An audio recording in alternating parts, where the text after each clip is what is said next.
So now I want to show you some of the layout options that are available to us when constructing our Android UIs.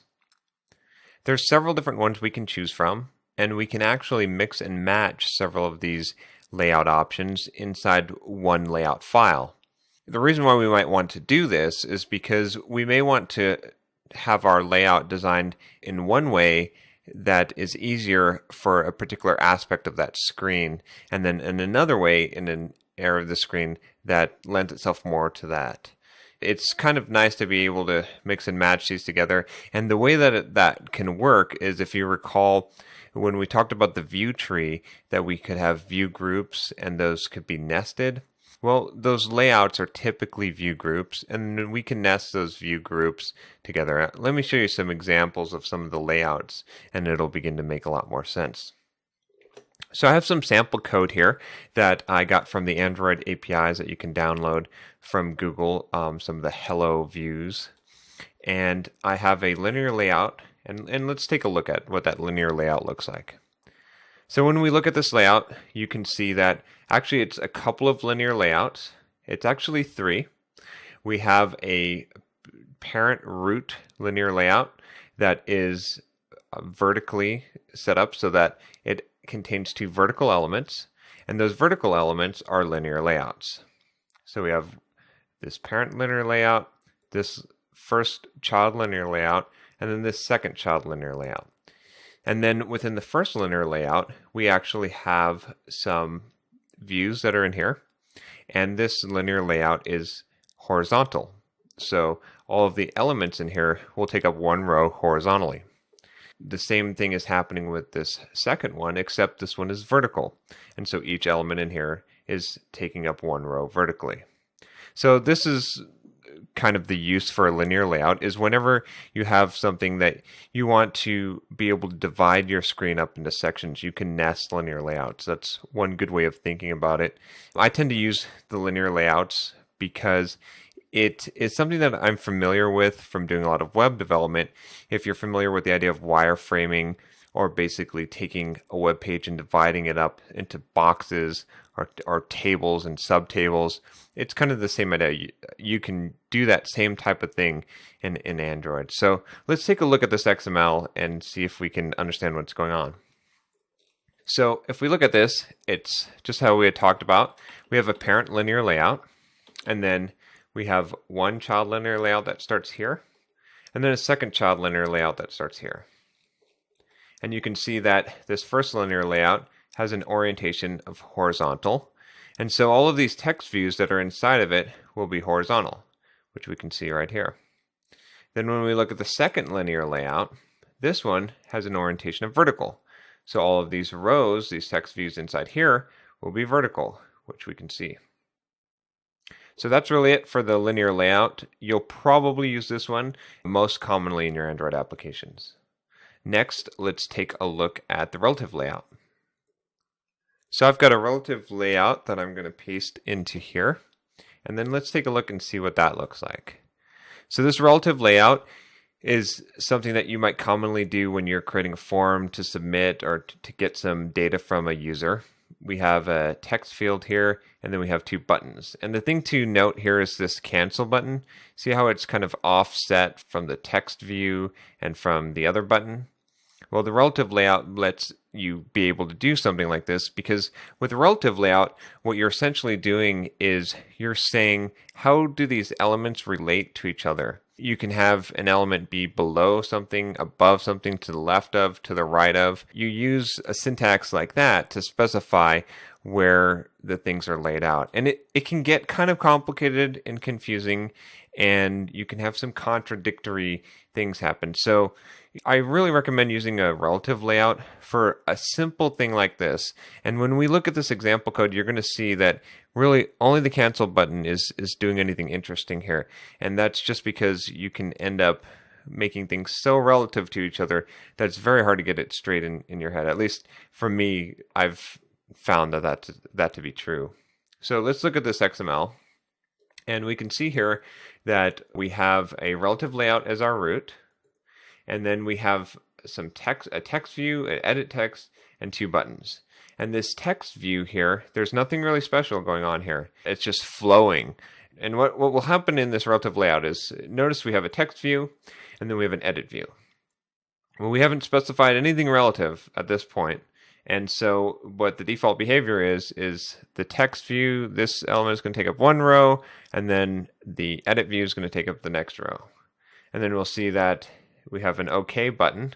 And again, nothing really special going on here, except we see that we have an align parent right equals true. Now this is one of those special layouts that exists in the relative layout. So this instruction is making sure that this OK button is aligned inside of its parent all the way to the right.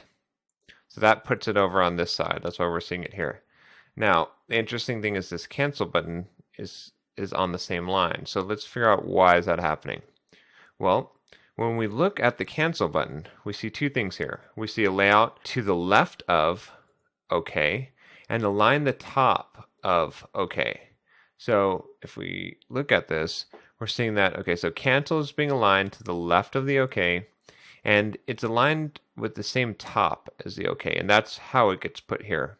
So you can see how this can get fairly complicated and hard to wrap your mind around. If you had designed an entire UI with a lot of different widgets and you had them all being relative to each other in various different ways, it can definitely get confusing. So I recommend don't use the relative layout unless you absolutely need to, and then use the linear layout and perhaps put a relative layout inside it.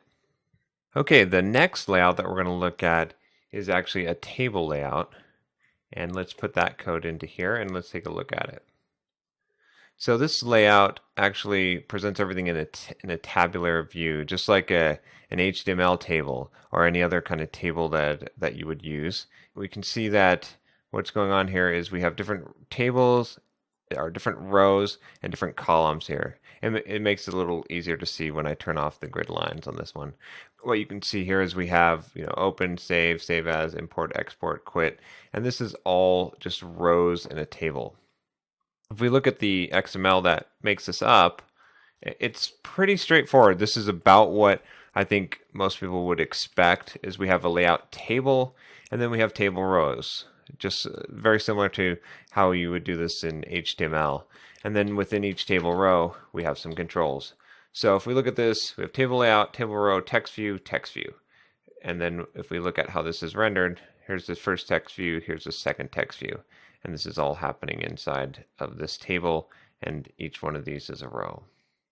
So if we look further down, you can see that that is repeating. We have another table row, and then we're interrupted by a view that is basically just being used as a line across as a divider, and then the rest of the rows, and then one more divider. Now I want to show you one anti-view that you shouldn't use, and that is actually the absolute layout. So let's get rid of this table layout, and then we're going to throw an absolute layout into here. And I'll just show you real quick by dropping a button on here. So you can see how I can drag this button wherever I want. It seems kind of nice, makes it real easy, but there is a problem here. So if we look at this code, let's format this. You can see that what's happening here is this button is being explicitly put into an X and Y location.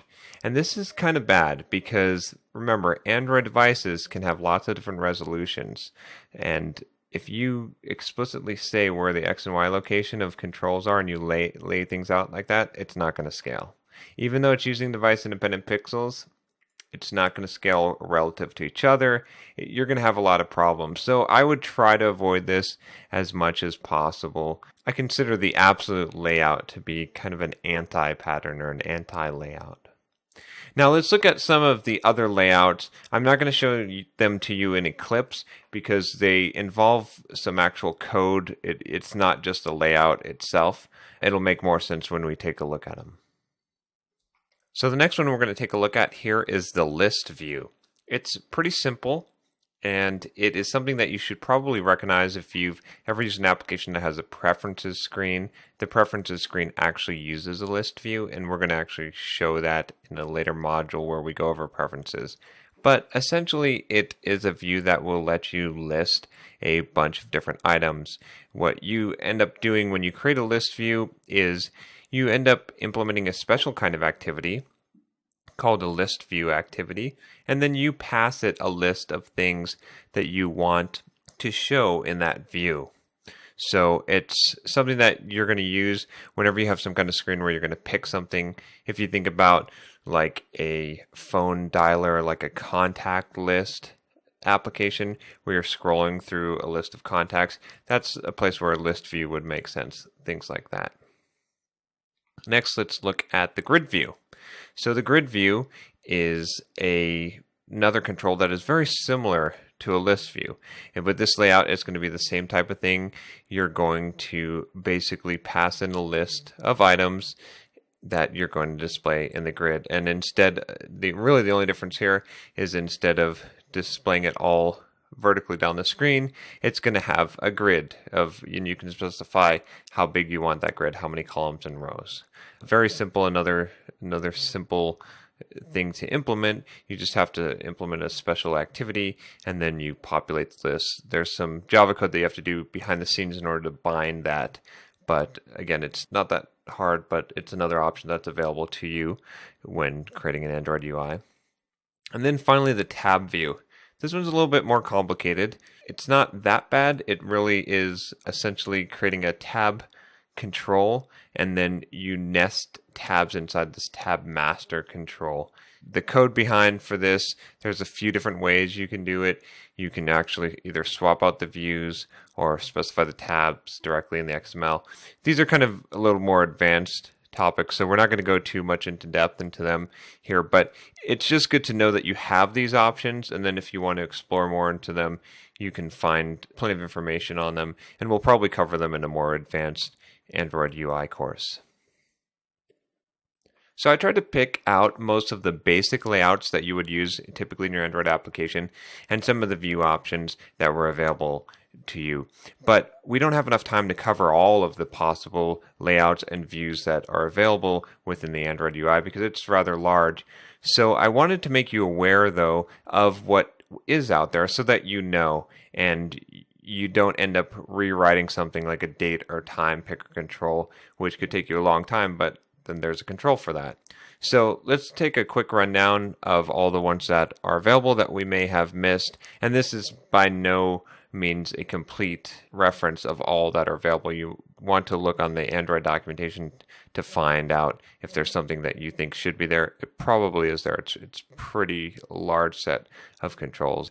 So the first one is time and date picker controls. Those don't roll your own. It's already out there and they're pretty useful. So anytime you want to use a date or time, you can just pop up one of these controls and it'll let the user enter it. You can grab that inside your code. If you're looking for dropdowns, they're not called dropdowns in Android, they're called spinners, and they do have that. There is the autocomplete control, which has an API that makes it easy for you to do autocomplete, so you don't have to rewrite your own. A gallery control that makes it easy to have images and scroll through them. A frame layout, which is a layout we didn't talk about, but it's typically just used to display a single image. It's basically displays one view. And if you put more views in there, they'll be stacked on top of each other. And then there's a Google Map view, which you can use to display a map on the page. You have to use a Google API key, but it's actually pretty simple to display a map and a point on that map. And then a web view, where you can basically create a page that has an entire web browser page or web browser instance right inside your view. So those are pretty nice. Like I said, we don't have enough time to cover them all here. And if you need any help figuring out how to use these controls, I'd really recommend checking out the developer.android.com site where they have a lot of this documentation. And we'll probably cover a lot of these in some of the more advanced UI courses.